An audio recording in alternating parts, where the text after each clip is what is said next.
back to Cowabunga Corner. Today with me is Eric, who happened to be able to have the chance to wear turtle costumes for the coming out of the shells, getting down to your town. We wish you Turtles Christmas and Turtle Tunes. Talk about being all over the place back in the 90s during the heyday of the Turtles. That's right. Thank you so much for joining us. My pleasure to be here, actually. How did you get involved with the Turtles? Nepotism, actually. Patty Colombo, who choreographed the Coming Out of Our Shells tour, I had worked with her on cruise ships. I was a singer on cruise ships, and when the Turtle tour came out, I was in Europe doing hair. I was playing Burger in hair, and she had actually thought of me, but I was out of town. And so when I got back, at the end of 1990, the Turtle tour was going on, or just about. I think they were rehearsing or just about to head out or something like that. It was beginning of '91. Anyway, long story short, they needed some understudies, and she called me, and I joined the end of the big tour, Coming Out of Our Shells in September of '91, and the rest is history. Wow. So, what was your favorite part about being in those costumes and your least favorite part about being in those costumes? Well, there wasn't really a favorite part, so no, I'm kidding. I think the favorite part my favorite part of being in the costume was just seeing the reaction of the kids or even the adults when we'd walk out and the face would start moving or whatever. It sort of gave you a feeling of just being very cool, and it was like the costume was cool. I'm a dork, but the costume was cool, yeah, so that was definitely the coolest part. Not so cool, and literally not so cool, was actually being in the costume, which they weren't really built for comfort and or places to see out of. Actually, you had to look where you could, out of the eye or wherever, mouth. So that was kind of, and being out in the heat, on the Turtle, the Six Flags tours and all that, and doing the Coming Out of Our Shell, the Turtle Christmas, and Turtle Tunes. Shooting in New York City in the summer was ridiculous in those costumes. Yeah, I can understand that one. That's a hot time. Right, like in that one story that I told you. Would you like to share the story? Sure. We were shooting, was it Turtle Tunes? Yes, I love to skateboard around the fountain. Oh, I love like to skateboard around the fountain. Well, I was Raph, but they switched up masks because I was a better skateboarder than the guy playing Mike. So it was Alfredo, actually. He switched up. And it's got to be about 100 degrees out, humid. I think it was the end of June. New York City. We're in Central Park around Bethesda Fountain. And they got me skateboarding, and if you guys ever been to New York City Central Park, it is not like pavement, it's like brick. It's not easy to skateboard on without a shell and a costume in 100-degree weather in New York City. So I'm out there tic-tacking around the fountain, and I made one or two loops, and the assistant director, who you can't see, he's hidden behind the fountain, he's got a bullhorn, and he's going, "Keep going, we're still rolling, keep going." And I'm in the head, dying, literally dying. I mean, the heat was just ridiculous. And so I'm sure this is what you hear. I'm yelling, and he's like, "Keep it down, there are kids around." People were watching us, and I'm yelling and screaming and carrying on. It's not a good day to be in a turtle outfit. But yeah, that was. Speaking about the shell being in Turtle Tunes and We Wish You Turtles Christmas, did it feel like a big transaction going from those costumes, from the original Coming Out of Shells tour costumes into those? It was night and day. I mean, there really is no way to explain it except that, I mean, they were made by a movie studio special effects, so they were out of light material. but they restricted your movement. Your head couldn't move, and I mean there was a little extra weight on it, and getting in and out of it was not easy. So a lot of times on breaks, on set, we would just lean up against stuff to take the weight off. But the live tours, it was great. I mean, it was still hard. It was hard, but we didn't have to deal with that. That's a good thing because we were jumping up and down off all sorts of. And the stage, chasing Casey Jones around. Yes, and I gotta say, I'm getting older. I'm in my 40s now, but. On my back, I have severe back problems, and then the chiropractor at least twice a week. And I know I can thank the Turtles for that one. After 2.5 years of, and it's my fault though because they'd say, "Oh, we need somebody to jump off the platform onto the little trampoline." Whatever. Oh, I'll do it. It's just like the skateboarding thing. Yeah, I'll do it. Sure, dude. Yeah, now I'm paying for it. Did you get copies of Getting Down to Your Town had a full-scale soundtrack that did not end up going on tour? Right. Do you actually have all the songs from Getting Down to Your Town, or? I do not. You do not? No, I don't. Yeah, no, I don't, and I wouldn't even know who would have them. Maybe Bob Bejan or Steve Lee, one of those guys who was involved in producing. Bob Bejan wrote a lot of the music. He works for Microsoft now. He must. Yeah, you did a lot of the songs in We Wish You Turtles Christmas and Turtle Tunes, right? No, okay. Again, that was Bob Bejan, and I don't know, he brought somebody in because there were different songs. Like the Rap was a different artist than the other one, like the Splinter guy. I'm not sure. You know what? I don't even know. I just go where they tell me to. I was wondering about the music if you guys. Because you mentioned you did voices. Oh, I did. You did do voices. I did the voices, just not the vocal, the singers. I did the voice of Splinter, Don, and Raph. But I've also done the voice of, in Europe, I did the voice of Michelangelo on the live tour, on television shows. And on Lifestyles of the Rich and Famous, when we were on, I did the voice of Donatello on that too. Lifestyles. Yeah. That's cool. Also Robin Leach. I'm Robin Leach. Was there any cities that stood out on your tour for you?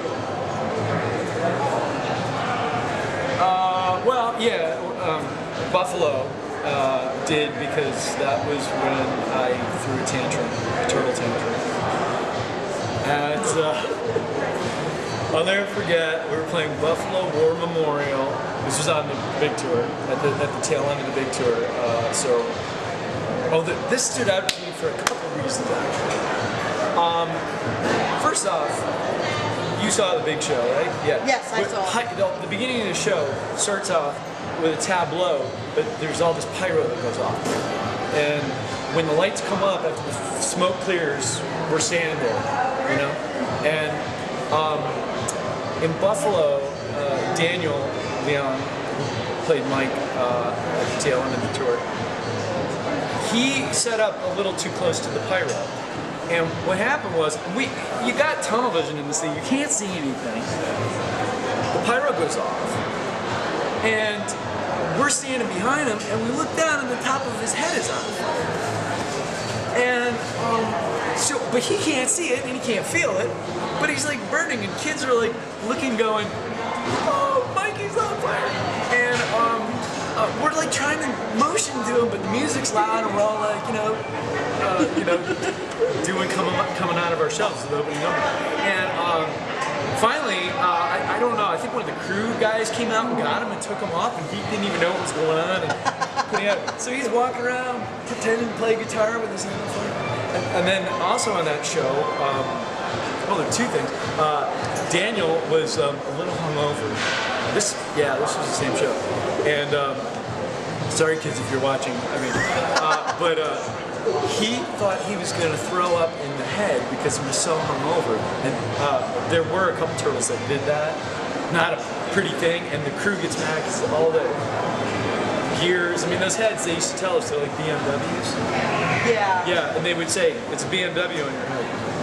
barfing it, and he was gonna puke. He's sitting there, you know, music's going on, and he's yelling, "I think I'm gonna barf!" And the kids can't hear it. No, we can all hear it. We're like, "You dummy!"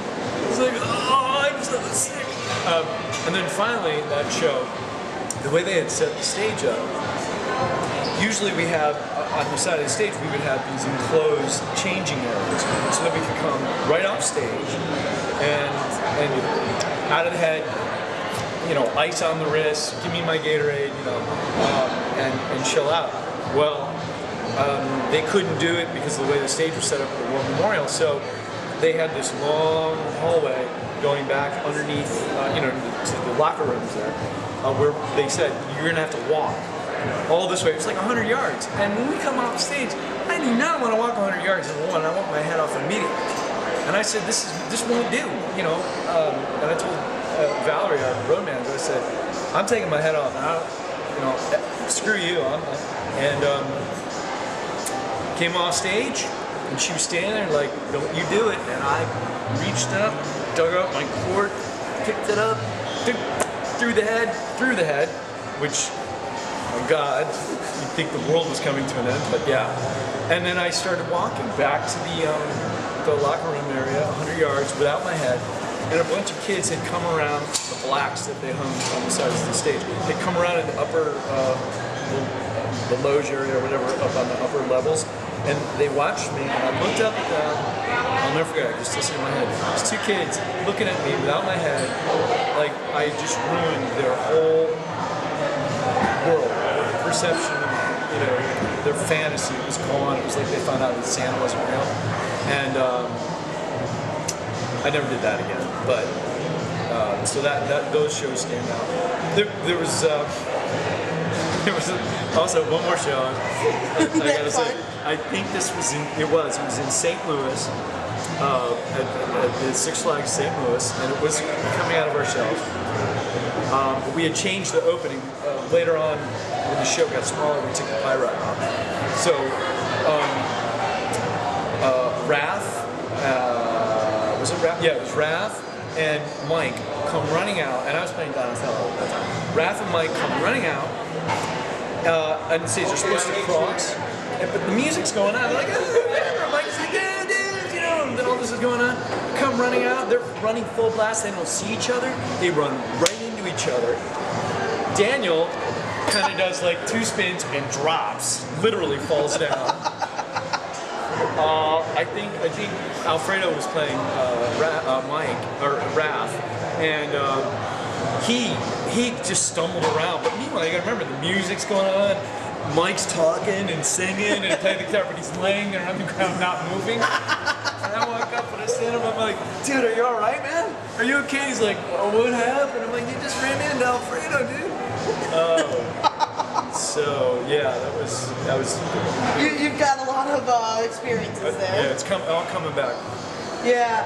Did you guys have a lot of kids that were able to go backstage and see you guys after shows? Usually we would do it before shows, because after shows we were out of our costumes. And when they, you know, of course, when they would come back, they would be turtles. Yes. Not us. After shows, a lot of times we would talk to kids, and they would introduce us as like, oh, well, this is Raph's special friend. And of course I'm thinking, you know, it's like kind of like I'm his lover. I don't know, it just doesn't sound right. I'm his special friend. But anyway. Yes, both times I went was after shows, right, in between, over at Six Flags Great America. So I got to go back and see you guys in between the shows. Did you met us in the costumes? Yes. Okay. Yes, at the Six Flags things, we would do that because we had a contract thing with Six Flags. Outside of that, we would only do it before, because afterwards, but we had a contractual thing with Six Flags. Also, we had other shows after, so it's not that way. Okay. Was there extra costumes in case there was malfunction with the costumes? Yes. How many costumes per turtle would go on tour? As far as bodysuits, I think really two per turtle, and maybe an extra one.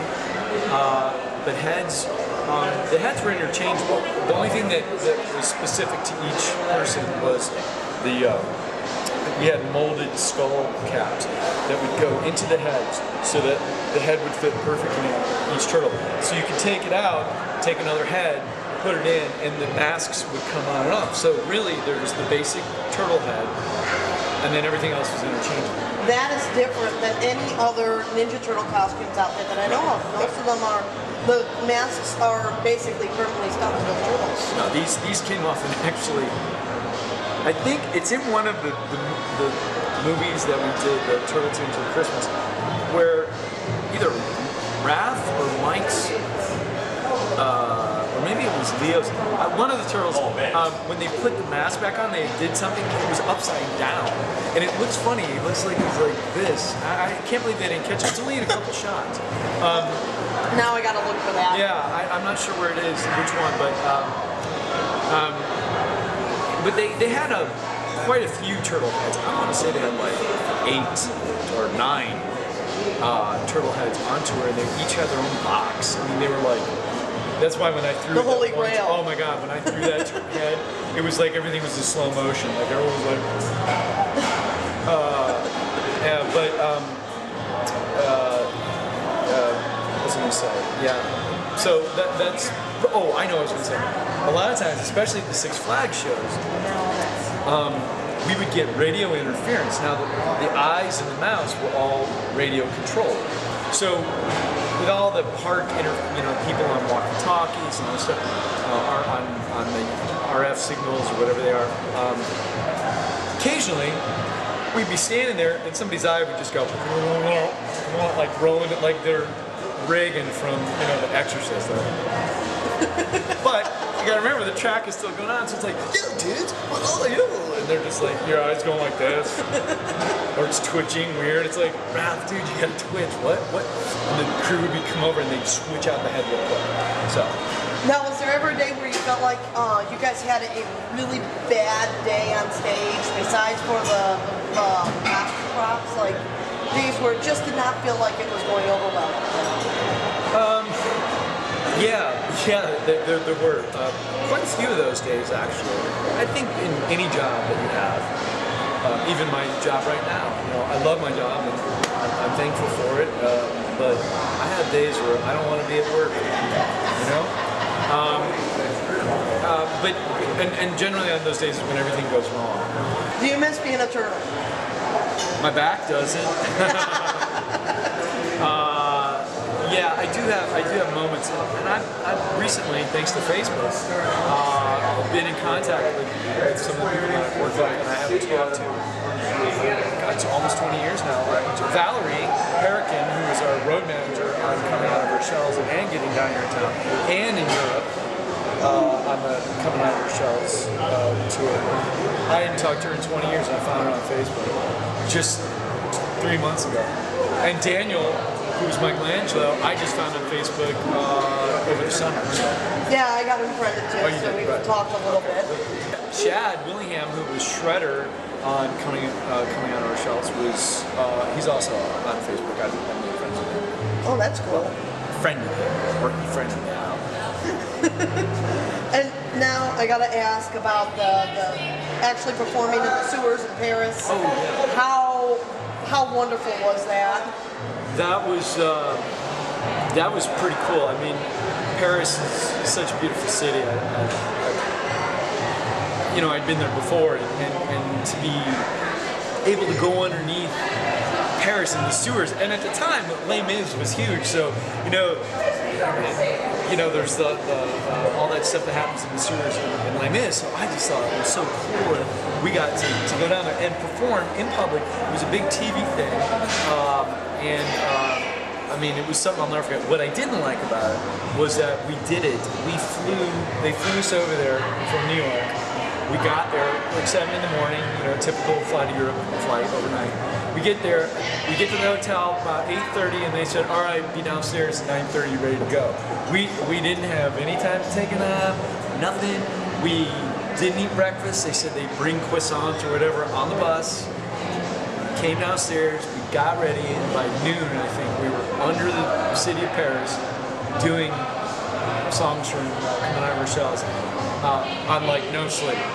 We were kids, so I guess, it's a little it was exciting to us. If they tried that on me now, I'd be like, yeah, right. See you in 5 hours. Is there any recordings, copies of the recordings from down there that you have? Not that, no. And also, those songs were all in French. Yes, I've got the French recordings. I got the soundtrack. Yeah. So. We actually, the first time we played in Paris at the Zenith, huge crowd. We'd been rehearsing, doing all the French stuff. What we weren't ready for was the kids' reactions, and it was funny to us that as soon as April started talking with them, you have 10,000 French kids out there, and she's asking them a question, and they all go, "Oui, oui." They're all saying, "Yes, yes," and we were just like, "What are they saying? Oui, oui." Stupid Americans. We thought it was funny, but anyway, yeah, France. Good time. Oh, that was a great. Oh, I could tell you stories about France. You know. Well, here I'll tell you this. Okay. This is like behind the scenes turtle. This is not on stage. This is like real life stuff. We all decided. Probably David. I'm sorry I'm telling you this, but David Shatra played Michelangelo. I'll try to make this really short.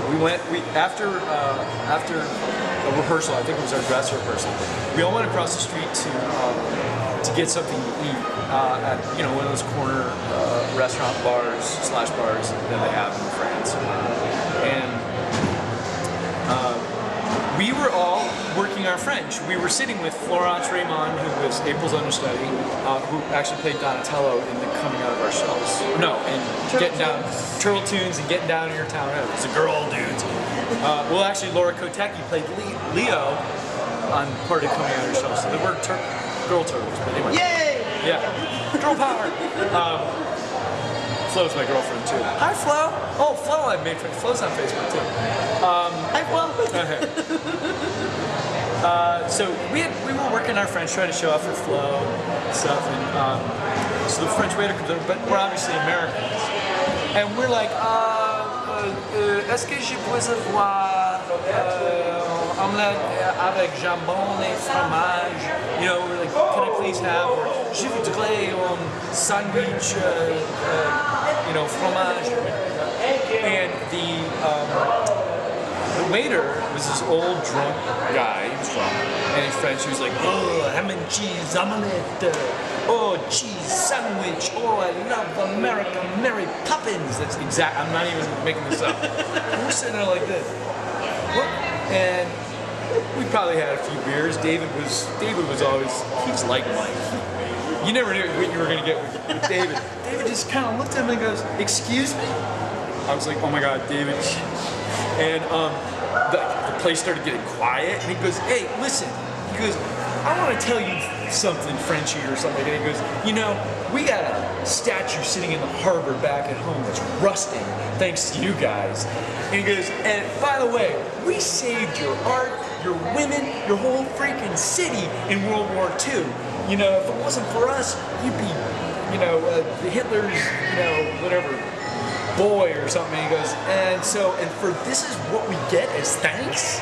You treat us like this?" And like the guy's son, who was the bartender, came over and pushed him away, and he's like, "Je suis désolé, I'm sorry, he's had a little more to drink." And we're like, "Oh my God," I'm thinking, dude, I know we play Turtles, but I don't know I can pull those moves on these guys, because everyone's sitting at the bar with their galas, cigarettes going, "Oh, America, you know what I'm thinking? Oh, I can't take that guy. That guy will kick my ass." So that was fun.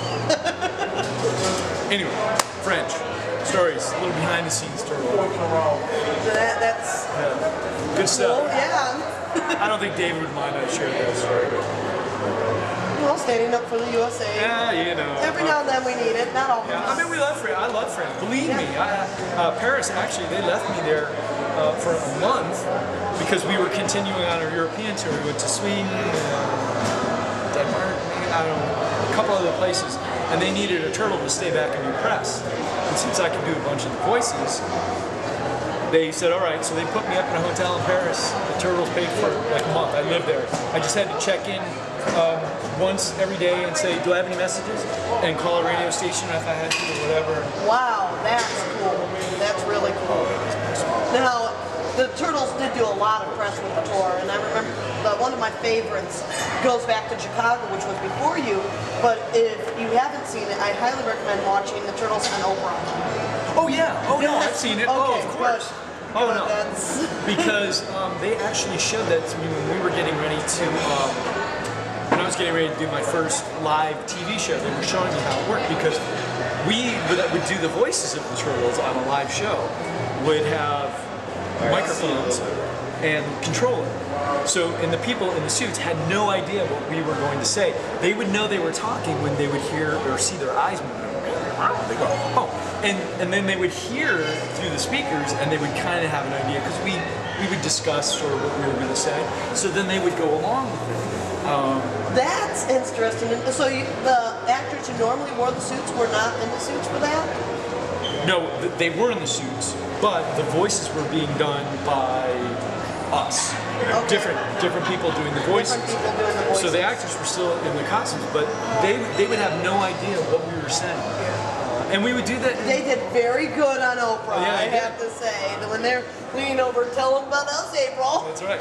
that was one of my favorite interviews all time of the Turtles as the Yeah, it Turtles. was cool. Yeah, it definitely was cool. You mentioned that you guys have been to Sweden and stuff. Now, I've only heard the French soundtrack. Was there did the other countries have their own soundtracks as well? We did the English soundtrack in Sweden. Most people in Sweden speak English. Yes, they do very well. But we had a Swedish April, so she would talk to the audience in Swedish. Okay. Oh, and we had a he would do speaking. And when we were in France, we had to have a French show. Okay.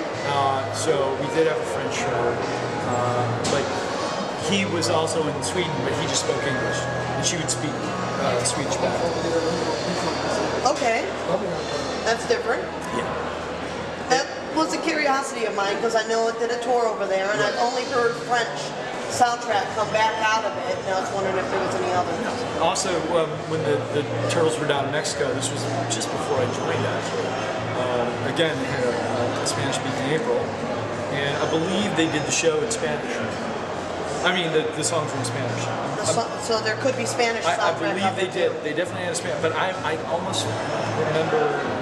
I heard it somewhere, so I'm pretty sure. That's something for us fans to keep an eye out for. Spanish soundtrack that's coming out of Shell's store. Right, there you go. So I'm always looking for new things from the show. Alfredo would know that because he was down there on that Mexican tour. He would know that. Thank you so much for coming on the Cowabunga Corner. Maybe sometime we'll catch you up with more questions if we ever meet up again. So. Anytime.